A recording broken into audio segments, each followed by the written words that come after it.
The playoffs are here. Super wild card weekend. I'm going to quickly go through the 6 games and give sort of my first reaction. Starting with the first game on Saturday, Browns-Texans. We have a split line here. Some books have Cleveland -3, some -2.5. The total has spiked up a little bit from the opener of 43.5 to now 44.5. Something you're going to hear all week from the experts is QBs making their first playoff start ever are only 38% against the spread. This isn't rookie QBs. It's any QB making their first playoff start are just 38% against the spread since 2002. So right away, you have a historical trend working against Houston, plus head coach making his playoff debut as well. These two teams played on Christmas Eve in Houston, but Davis Mills was the starter for Houston, and Cleveland closed as -3.5-point favorites.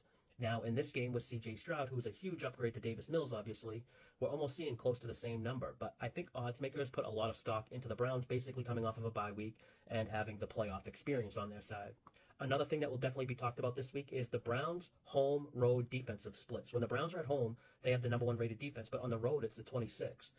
This is the biggest margin for any team on home-road defensive splits. And if you look at what makes this difference, it's really explosive plays. The Browns this season have allowed the fewest explosive plays, but on the road is where the Browns have allowed a majority of their explosive plays, which is kind of what Houston looks for, is big plays. But I'm not so sure Stroud's going to have such a clean pocket to find time to hit some of these deep shots like they do so often. The Texans have not had a win versus a top 20 defense since week 6. 5 of their wins have come against defenses that rank 20th, 27th, 23rd, 32nd, and 28th in EPA per play allowed, or that's expected points added. The Browns rank #1 in EPA per play allowed. But an argument could definitely be made that the Browns with Flacco have had it easy, beating the Jets with Trevor Siemian at QB. They got Houston with Davis Mills, like I mentioned. They beat the Bears by just a field goal, and they got the Jags with a banged-up Trevor Lawrence.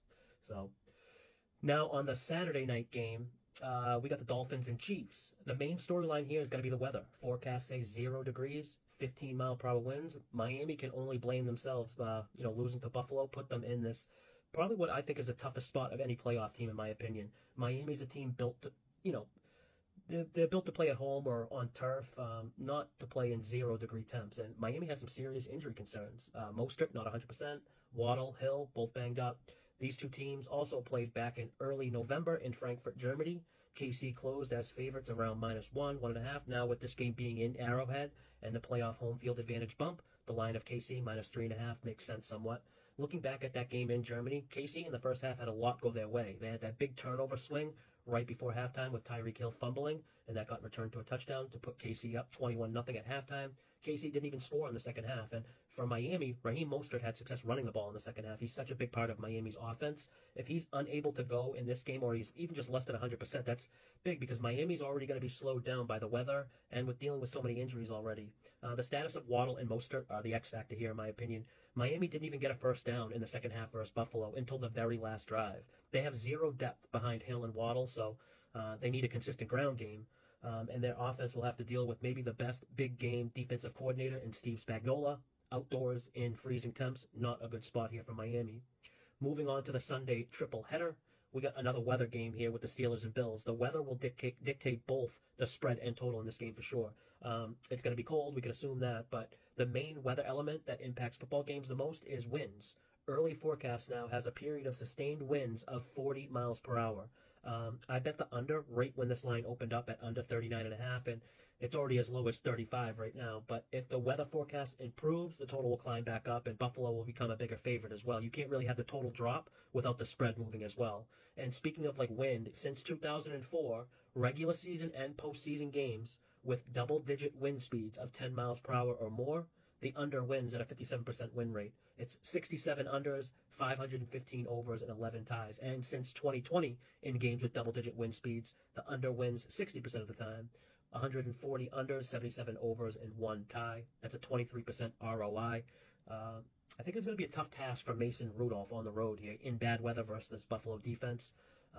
Of course, any game involving Buffalo, the injury report is important. Cornerback Russell Douglas, banged up. Although if he can't go, it might not be as noticeable against the Steelers here, but if this injury is long-term, it's a huge drop-off for the Bills' defense that really has been the reason for the late-season run into the playoffs. It's been all their defense. Steelers defensively got a scare with TJ Watt, but looks like he's going to be good to go. They will need him for sure. Buffalo finally saw wide receiver one, Stephon Diggs, get involved in the offense last week versus Miami, and it was a good sign to see Josh Allen was allowed to take off and run as much as he was. Kind of removes any real concern about injuries with him. Next up, we got the Packers-Cowboys, and just like with Houston and C.J. Stroud, Jordan Love will be making his playoff debut, but big difference here is Jordan Love will be on the road. Stroud gets a home game. Green Bay has looked good down the stretch, but I can't tell if Green Bay's offense has looked good the last 3 games because they're getting healthier with their wide receivers coming back, or it's because they've played dead teams with nothing to really play for. I just don't know what you'll get with the Green Bay offense. I know defensively for Green Bay, this is going to be a huge step up in opponents faced. The Green Bay defense has faced Tommy DeVito, Baker Mayfield, Bryce Young, Jaron Hall, and Nick Mullins for a half each, and then Justin Fields. None of them above average offenses, and during that stretch of games, Green Bay ranked out 27th in EPA per play allowed and 26th in success rate during that span. Now, at first glance, looking at the spread of Dallas -7, which has been quickly bet up to -7.5, I thought it might be too many points, but Dallas hasn't exactly had like a lot go their way. Versus Detroit, they had the CeeDee Lamb fumble at the 1. Versus Miami, the Pollard fumble at the 1. Those opportunities for easy points were missed. And I'm curious what this line would be if they did cover and win versus Miami, or if they cover and won versus Detroit. So maybe this spread is justified, but always my main concern with Dallas is their head coach, Mike McCarthy. He'll be playing his former team, and this is a monster game for him, and that's what worries me. When things start to matter more is when he starts to show cracks. We've seen it down the stretch in some of these games, late situation versus Miami and Detroit, but he's been bailed out a couple times too, where his mistakes weren't as noticeable. Last game on Sunday, Rams-Lions. Couple interesting storylines here. You got the Rams quarterback Stafford going back to Detroit to play his former team.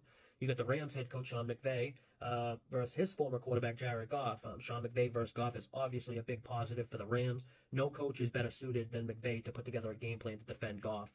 I know he's an offensive-minded head coach, but he knows exactly how to stop Goff. A couple other positives for the Rams is the rest on Week 18 that they got. When you have your key players dealing with injuries, like Cooper Kupp, he's always dealing with something. Stafford's always banged up, and how Kyron Williams has been a workhorse, he definitely needed the rest. And the Rams don't have to play outdoors either. They get a break playing indoors. And when I start to break down these playoff matchups, the first thing I do is I start to look at teams' resumes or their body of work throughout the season. I honestly think for the Rams, their most impressive game was the loss in Baltimore in bad weather conditions and putting up 30 points. I know it sounds crazy to say their best game was a loss, but they have a lot of wins versus non-playoff teams. And I've said this a lot about the Lions in game previews. Even when their defense was ranked top 10, I said it was extremely overrated. Now the Lions' defense is rated in the bottom 8. They allowed 6.4 yards, 7.6 yards per play allowed versus Nick Mullins and Jared Hall, respectively. In two of those final 3 games, Lions got 6 turnovers in those games and still allowed over 20 points in the 2 games versus the Vikings. So it's a defense that's been getting, extremely lucky with turnovers. Teams have been moving the ball versus Detroit, but just getting unlucky in the red zone. Lions aren't like forcing many punts. I think their defense is just bad. Monday night is a Super Wildcard weekend finale. Eagles-Bucks. It's really 2 teams, trending in opposite directions. Bucks finished the season 5-1. Eagles 1-5. The Eagles getting the Monday night scheduling spot is huge for them when you look at how their last game ended and all the key player injuries. Jalen Hurts and his finger, A.J. Brown's banged up, Devontae Smith, and defensively cornerback Darius Slay and Sidney Brown. If this was a Saturday game, some of these guys might not even play, but with the extra time, it's at least possible. And it's safe to say the Eagles switching defensive coordinators to Matt Patricia isn't working out. They were a much better unit with Desai as DC. I don't see how this Philly defense can stop anyone, especially with their secondary with Slay and Brown banged up. Even though Baker has put up some horrible games, but Philly's 1-5 run to close out the season with losses to Purdy and Dak, those are okay, but Geno Smith in Seattle, Kyler Murray in Arizona, and a combination of Tyrod Taylor, Tommy DeVito, and Jacob Eason in 2 games versus the Giants. Philly's been outscored by a net 59 points in those games. But on the other side, Tampa Bay's 5-1 run into the playoffs is probably as phony as it gets. They got Bryce Young twice, Ritter and the Falcons, Love and the Packers, and a banged-up Trevor Lawrence and the Jags. And Baker Mayfield in 3 of those games went for 150 yards or less passing. But I think the Bucs is the only way I can look at in this game. So many injuries for the Eagles. Plus the Bucs defensively went through a stretch where they had a ton of injuries, but they're healthier now. And this line of Philly -3 is being priced like the Eagles are fully healthy. So I do see some value on the Bucs. If you watch to the end, I appreciate it. Until next time, good luck with your bets.